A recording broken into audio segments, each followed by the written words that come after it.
Marco Island City Manager Michael McNees tried to resign from his position as city manager just moments before a scheduled vote to terminate his contract. I'm your Marco Island community correspondent, Mahmoud Bennett, and City Council struck down the resignation after it was brought up for a vote.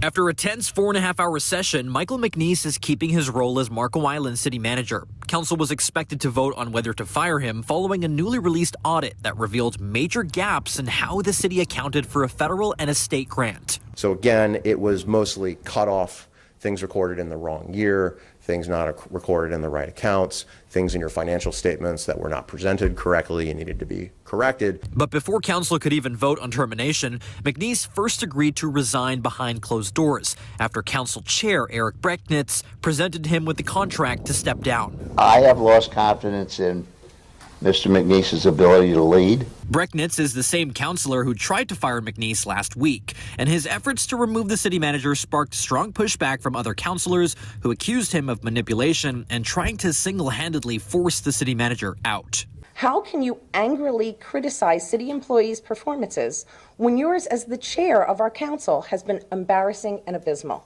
Monday's meeting drew a packed room of neighbors, several of whom called for McNees to resign over the audit's findings. If you like him or you don't like him, it's not relevant. What's relevant is the performance in this city. I'm looking at things like grants, I'm looking at things like fines, I'm looking at things like delayed reports. Brecknitz called on council to accept McNees's resignation instead of firing him. But when the motion was put to a vote, council members voted 4-3 to reject it and allow McNees to stay on as city manager.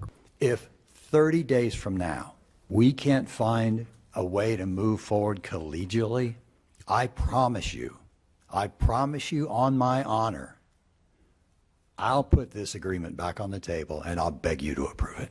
Despite the errors in the city's accounting, the auditor confirmed Marco Island remains in good financial standing and that there's no evidence of missing money or fraud. However, the auditors did recommend the city update its policies and communicate better to track public funds moving forward. Reporting on Marco Island, Mahmoud Bennett, Fox 4.